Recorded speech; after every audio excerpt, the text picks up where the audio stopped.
Olá, meus irmãos, Deus os abençoe, em nome de nosso Senhor Jesus Cristo. Para mim é uma grande honra, um grande privilégio, quando chega essa hora para a nossa conversa. E hoje estamos aqui para meditar um pouco na mensagem da série Adoção, sobre mistérios predestinados de sua vontade, que dizem respeito à nossa eleição, referindo-se ao grande encontro que Abraão teve com Melquisedeque em Gênesis capítulo 14. Esse encontro estava suposto acontecer aqui no tempo do fim, entre o mistério ou o ministério do Filho do Homem e a semente eleita, porque Jesus disse: como foi nos dias de Ló, assim também será nos dias da vinda do Filho do Homem, que é o mesmo mistério que sucedeu com Abraão lá atrás, quando ele teve um encontro com Melquisedeque, logo depois que terminou a sua jornada. Ele vinha da batalha, trazendo seu irmão Ló, depois que Ló havia sido conquistado pelos reis de Sodoma. O amor fraternal no coração de Abraão o levou a ir ao encontro do seu irmão perdido, e quando ele volta, no fim da sua empreitada, de sua jornada, ele encontra a pedra de coroa. A pedra de coroa era Melquisedeque, o rei de Salém, o mesmo que a igreja tem encontrado aqui no tempo do fim, depois que terminou a nossa jornada pentecostal, depois que terminou a era de Laodiceia. Veja, o mesmo Jesus Cristo, porém agora na forma de Espírito Santo, porque ele disse: eu vou e volto, e ele voltou em forma de um pilar de fogo. Foi assim que Saulo o encontrou no caminho de Damasco, ou para Damasco. Veja, aquele grande pilar de fogo que derrubou Paulo do cavalo. Então, na época, Saulo, ele perguntou: quem és tu, Senhor? Veja, um judeu não chama ninguém de Senhor. Esse era o problema entre os judeus e César naquela ocasião. Os judeus não se dobravam, não se curvavam. Mas quando ele viu o pilar de fogo, veja, ele diz: quem és tu, Senhor? Logo então, a voz replicou: eu sou Jesus, a quem tu persegues. Veja, ali estava o quadro completo. Jesus na forma do pilar de fogo, o mesmo que Moisés encontrou na sarça ardente, o mesmo que guiou o povo no deserto, o mesmo ontem, hoje e eternamente. Sim, ele disse: eu sou Jesus, a quem tu persegues. Ali estava Jesus na forma de pilar de fogo, mas também estava Jesus na forma de Espírito Santo, dentro da igreja que ele perseguia. E esse mistério predestinado estava prometido para suceder aqui no tempo do fim, com a semente real de Abraão. Por isso, o livro de Efésios está mostrando para nós tudo o que Deus está devolvendo à igreja, depois que ela perdeu, veja, a sua herança. Veja, ela caiu em Nicéia, ela se dobrou ao sistema organizado, ela creu na suposta trindade, ela perdeu, veja, a sua direção e se organizou, voltando aos credos e aos dogmas. Mas havia uma promessa de que no tempo do fim, a igreja verdadeira voltaria à fé original. E a fé original é aquela encontrada no livro de Atos dos Apóstolos.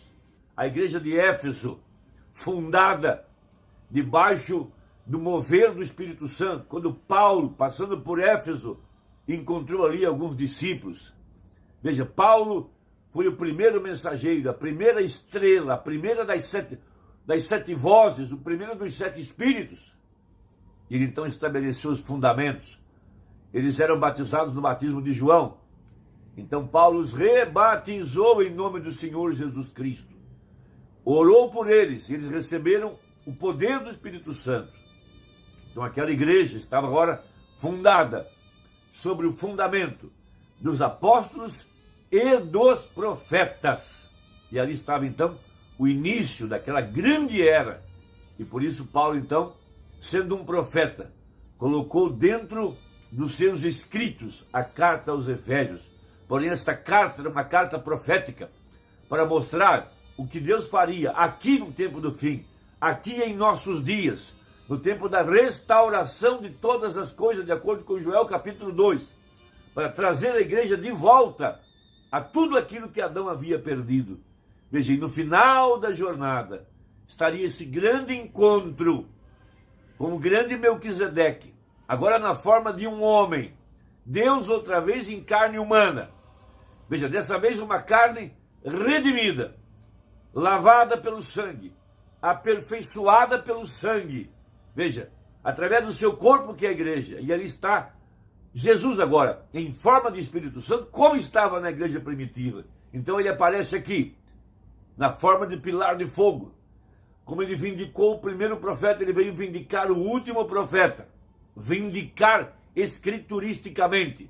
Vindicar sua mensagem, vindicar seu ministério. Para trazer a igreja a essa restauração completa. Então nós temos no livro de Gênesis, capítulo 14, verso 18, essa memorável escritura, para mostrar a promessa de Deus aqui no tempo do fim, mistérios predestinados. Veja, ele está dando, ele vem para devolver a herança. Veja, veio devolver a herança que Adão havia perdido. Adão era um pequeno Deus sobre a terra, ele perdeu tudo isso quando ele se soltou da palavra, quando ele deu ouvidos à sabedoria de Satanás. Ele perdeu sua herança, ele perdeu a vida eterna, ele perdeu o domínio, perdeu o controle. Mas Efésios mostra que ele veio, Deus veio restaurar, veio trazer esse domínio outra vez para a igreja. Todas as coisas debaixo dos nossos pés está lá em Efésios, para mostrar a igreja voltando à condição original, através da fé. Um povo que tem sua fé restaurada, que conhece seus direitos. Como Ruth foi aos pés de Boaz e era instruída por sua sogra, ela conhecia seus direitos, então ela foi e exigiu seus direitos.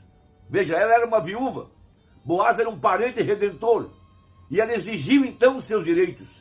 Veja, e agora aqui no tempo do fim, nosso parente redentor, nosso Boaz, aparece em Apocalipse 10, como título de propriedade em suas mãos, e nós estamos reclamando os nossos direitos, através da instrução que vem da palavra. Nosso direito é a comunhão perfeita, nosso direito é a restauração completa de tudo aquilo que Adão perdeu. Então vamos ler a Bíblia. E Melquisedeque, rei de Salém, trouxe pão e vinho. Veja, pão e vinho, a palavra e a revelação, o Espírito Santo, estímulo, poder. Veja, e era esse sacerdote do Deus Altíssimo, sim? Veja, e abençoou e disse: bendito seja Abrão, do Deus Altíssimo, o possuidor dos céus e da terra. Veja, e bendito seja o Deus Altíssimo que entregou os teus inimigos nas tuas mãos. Veja, e deu-lhe o dízimo de tudo. O último inimigo a ser vencido foi a morte. E nosso grande Boaz venceu a morte ao levantar-se da sepultura. Veja, no primeiro dia da semana. E aqui no tempo do fim, na plenitude dos tempos, de acordo com Efésios 1:10. Veja, quando o pecado cessará, quando toda a incredulidade será tirada, quando a igreja voltar à sua condição original, então virá o arrebatamento. Veja, e o rei de Sodoma disse a Abrão: dá-me a minhas almas e a fazenda toma para ti. Abrão, porém, disse ao rei de Sodoma: levantei minha mão ao Senhor, o Deus Altíssimo, possuidor dos céus e da terra, que desde um fio até a correia de um sapato, não tomarei coisa alguma de tudo que é teu, para que não digas: eu enriqueci a Abrão. Salvo tão somente o que os mancebos comeram e a parte que toca aos varões que comigo foram, Aner, Escol e Manre, estes que tomem a sua parte. Então ali estava agora Melquisedeque, o grande rei de Salém, o grande príncipe.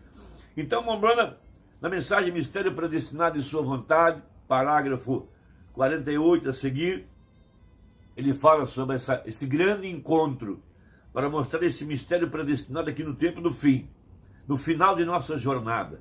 A igreja agora retornando à sua herança, aparece Deus em carne humana. Veja, para abençoar a semente real e dizer que o sacrifício foi aceito, que tudo está pago, que o ano de jubileu chegou e que nós podemos voltar, veja, à eternidade. Então ele prega o seguinte: observe esse Melquisedeque, logo que ele encontrou com Abraão, vindo da matança dos reis. Veja, o mistério de Deus agora revelado. O que era ele? Veja, depois Paulo escreve isso em Hebreus 7. Sim, veja, eles não podem encontrar nenhuma história dele, porque ele não tinha nenhum pai, ele não tinha nenhuma mãe, ele não teve nenhuma vez nem princípio, ele nenhuma vez morreu. Então, seja quem ele for, continua vivo. Ele nunca teve nenhum princípio, então ele não poderia ser ninguém a não ser El Elá Elohim, existente de si mesmo, habitando em si mesmo, o Deus Todo-Poderoso. Por isso ele aparece aqui em forma de um pilar de fogo, em forma de Espírito Santo. Veja, o mesmo ontem, hoje e eternamente. O outro pedaço do sacrifício, uma parte foi o corpo físico, está na 7ª dimensão, mas a outra parte é o mesmo Espírito que visitou Abraão. Sim? Veja, Jesus tinha um pai, Jesus tinha uma mãe, Jesus tinha princípio de dias, Jesus teve um fim na vida terrena, porém este homem não tinha pai nem mãe, amém? Nem pai nem mãe. Jesus tinha ambos pai e mãe, este homem não tinha pai nem mãe, amém? E o que fez ele, depois que a batalha havia terminado, que Abraão havia tomado sua posição, é o que estamos fazendo, tomando nossa posição na palavra. Depois que a igreja toma sua posição, somos chamados para a adoção de filhos, através do Espírito Santo. E quando cada homem toma sua posição, o que Deus lhe tem chamado para fazer, se põe de pé no fim do caminho, indo atrás dos perdidos. Veja, primeiro Paulo tira todo o pânico disso, veja. Agora, se você é chamado, se você não está simplesmente com a mente manufaturada, com algum tipo de teologia, se você é realmente nascido do Espírito, então Deus te predestinou antes da fundação do mundo, colocou seu nome no livro da vida do Cordeiro, e agora nos juntamos para assentarmos em lugares celestiais em Cristo Jesus, um povo santo, uma nação santa, um povo peculiar, um sacerdócio real, oferecendo sacrifícios espirituais para Deus, isto é, os frutos de nossos lábios, dando louvores ao seu nome, de acordo com Efésios 1:6 e 1:12, predestinados para louvor e glória da sua graça, aqui no Éden de Satanás, no tempo em que Satanás tem cegado o entendimento das pessoas, em meio a uma igreja enganada pelo mundo, em meio à grande Babilônia, em meio às religiões organizadas. Pregou o profeta: por que não somos uma denominação? Por que estou contra a religião organizada? Veja, esse é o grande poder de Deus, que nos tirou da sepultura denominacional. Parecia impossível para nós abandonarmos nossas tradições, nossos credos tão arraigados. Mas o poder de Deus nos ressuscitou. Ouvimos uma voz: sai dela, povo meu. Veja, ele nos transportou do reino das trevas para o reino da luz, para o reino do Filho. Veja, ele arrancou de nós os credos e os dogmas, limpou nosso coração pela lavagem da água pela palavra e nos fez retornar à fé apostólica. Veja, parecia impossível entender a palavra, mas o poder de Deus veio até nós e nos deu a revelação da palavra, abriu nosso entendimento, como abriu o entendimento dos discípulos no caminho de Emaús. Irmão, que Deus te abençoe, que Deus possa fortalecer sua fé. Foi para mim um grande privilégio. Até a próxima, se Deus quiser, em nome de Jesus. Amém.